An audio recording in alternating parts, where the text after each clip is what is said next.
Welcome to Nightshade Tales, where the line between reality and nightmare blurs. Tonight, we take you deep into the shadows of Halloween, where ordinary nights unravel into chilling encounters. These are not just stories, they're the kind you'll wish weren't true. So, dim the lights, lock the doors, and let your imagination wander, if you dare. These are 3 terrifying Halloween stories that will keep you awake tonight. My older brother, Chris, was hosting a Halloween party. He was a sophomore in college and I was in the 8th grade. Since our parents were out of town for the weekend, he took full advantage of the empty house. He made it clear that I wasn't welcome at his party, but luckily I already had plans to go trick-or-treating with my 2 best friends, Mike and Sean. We knew this would probably be our last year going door to door for candy, so we wanted to make the most of it. We started right after school when the streets were bustling with kids. Everyone was answering their doors and the candy was plentiful. By the time the sun set, we had each filled 2 bags and made pit stops at home to drop them off. But we weren't done yet.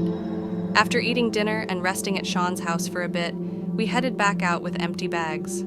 It was around 9 p.m., and while some houses were still handing out candy, the pickings were much slimmer. By 10:30 or 11, it felt pointless to keep going, so we stopped. The streets were deserted. It was a Tuesday night, after all. But we had already decided to skip school the next day, so the night wasn't over for us. Instead, we decided to check out the infamous Ghoul House, a local legend. The house had a tragic history. Years ago, a child had died inside, which led to the parents divorcing. The mother moved out, and the father eventually took his own life at the kitchen table. The house had been abandoned ever since, surrounded by a rusted black fence and overgrown bushes. When we arrived, the house looked even creepier in the dark. Hopping the fence was easy, and the thrill of breaking the rules added to the excitement. We snuck around to the back of the house where we found the windows boarded up and a heavy table blocking the back door. It was clear someone, likely a neighbor, was trying to keep people out. Working together, we quietly moved the table off the door and slipped inside. The air felt heavy, and the darkness was suffocating, even with our flashlights. We started in the back living area, where everything was untouched and eerily preserved. The creaky wooden floors amplified every step. Next, we checked the kitchen, where Sean opened an old fridge. The stench of decay hit us immediately, forcing us to leave the room. The living room was the creepiest. Something about it made us feel like someone was watching us from the shadows. Then Mike pointed his flashlight upward and said, "Look." Above us was a massive hole in the ceiling, exposing the room upstairs. As we all shone our lights up, we heard soft thuds from the floor above. Our hearts stopped. Sean whispered that we should check it out. Mike and I immediately said no and started tiptoeing back toward the door, but Sean wouldn't listen. He climbed the stairs alone. We waited nervously in the living room, listening to Sean's footsteps above us. Then we saw him, Sean, standing above the hole in the ceiling, looking down at us. I whispered, "Come down," but he didn't respond. That's when we heard footsteps coming down the staircase behind us.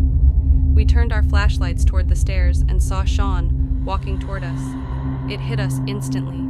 The figure above the hole wasn't Sean. Neither of us dared shine our lights back up to confirm what, or who, it was. "Run!" I screamed, and we bolted out of the house back to Sean's place. Once we caught our breath, Sean told us that upstairs, he had smelled something foul and heard faint breathing coming from one of the rooms. To this day, we have no idea who was in that house, but we're certain it wasn't just another trespasser. We've never gone back, and honestly, we never will.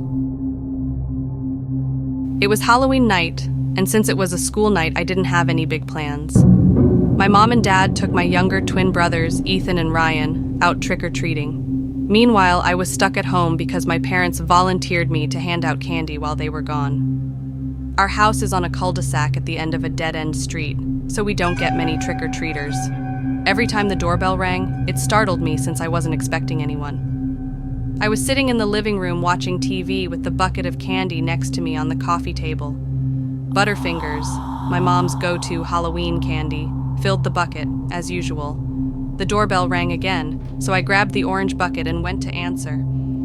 Standing there was a person in a Scream costume, complete with the iconic mask and black robe. They were holding out a pillowcase that barely had any candy in it. The sight of them alone on Halloween night was kind of sad. Feeling bad, I gave them a generous handful of candy.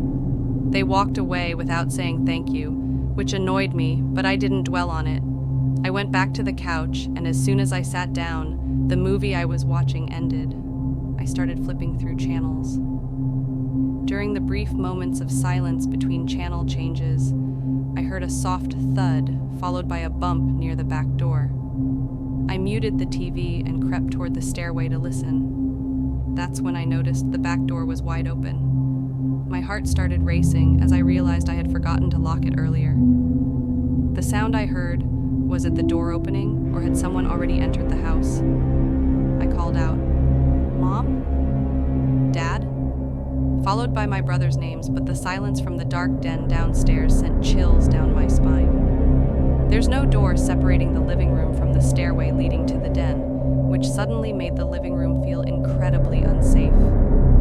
I turned the TV back on, muted, for the extra light it provided, and tried to calm myself. It took me a while to think to call my parents. When I finally did, my mom assured me it was probably nothing and said they'd be home in about 30 minutes. As soon as I hung up, I heard the sound of one of the carpeted stairs creaking under pressure, coming from the stairway. I froze, unable to move, barely able to breathe. Another creak followed. As quietly as I could, I eased off the couch and tiptoed toward the front door. As I passed the couch, which blocked my view of the stairway, I saw something horrifying. A scream mask peeking out from the staircase, watching me. The dim light from the muted TV made the sight even more chilling. When the person realized I had seen them, they slinked back into the darkness of the den. Panicking, I bolted upstairs to my room, locked the door, and called my mom again, telling her what had just happened. My parents cut their night short and came home immediately. When they arrived, my dad and I searched the entire den, every room, every closet, but we didn't find anyone. Whoever had been there was gone. The lesson I learned that night? Always lock your doors because apparently someone had just waltzed in through ours. It was Halloween night. My 3 friends, Jack, Kyle, and Liam, and I, were out trick-or-treating downtown. Downtown was always packed on Halloween because the houses were so close together, which meant more candy with less walking. By 11 p.m., things started dying down, and by 11:30, we were practically the only kids still out. Most houses weren't answering their doors anymore, so we decided to call it a night and mess around instead. After all, it was a Saturday night. As we were leaving, a figure appeared from the shadows, a lone person in a clown costume walking slowly through the fog in the distance. It wasn't just any clown costume. This one was horrifying. The makeup was incredibly detailed, with a grotesque slit-mouth grin and blood-filled boils scattered across their face. We couldn't help but laugh nervously and scream a little as we watched, but eventually, we just walked away. We made our way to a nearby park to goof around with silly string and shaving cream. It was clear we weren't the first ones there. Silly string was scattered everywhere, and crude messages spelled out in shaving cream covered the bathroom walls. While we were hanging out on the playground, Jack pointed to the horizon. 2 clowns were walking toward us, one of them being the same clown we had seen earlier. The second clown, somehow, was even more unsettling than the first. The first clown now carried what looked like a long, spear-like object. They moved slowly, deliberately toward us, and the humor of the situation quickly disappeared as dread set in.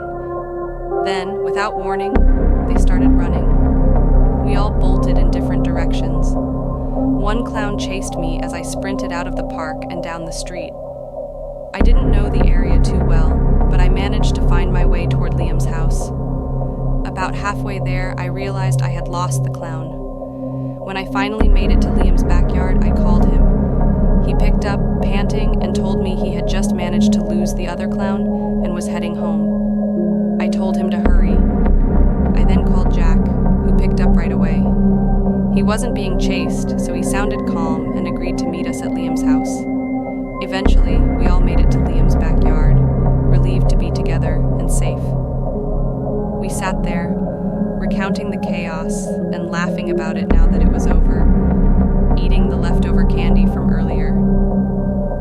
Kyle decided to head home, while Jack, Liam, and I stayed inside, playing Xbox in the living room with the lights off. As we were mid-game, Jack glanced out the window and immediately ducked, whispering for us to turn off the TV and stay quiet. When we asked why, he said there was a clown standing outside. I didn't believe him, so I went to look despite his warning. Sure enough, a clown was standing outside Liam's house, staring right at me through the window. I yanked the curtains shut and told Liam that Jack wasn't lying. Since Liam's parents weren't home, we had no one to turn to for help. We quickly turned off the lights and headed upstairs to Liam's room. From his bedroom window, we checked to see if the clown was still there, but it had vanished. We never saw either clown again that night. However, the next morning, Liam sent us a text saying he had found a rubber clown nose left on his backyard patio table. It was clearly placed there to scare us, and it worked. Thankfully, that bizarre clown craze ended within a month. After that, it just became one of those stories we'd tell for years. And so, another chapter of Nightshade Tales comes to a close. As the veil of night thickens, these stories linger, a reminder that the scariest moments often come when we least expect them.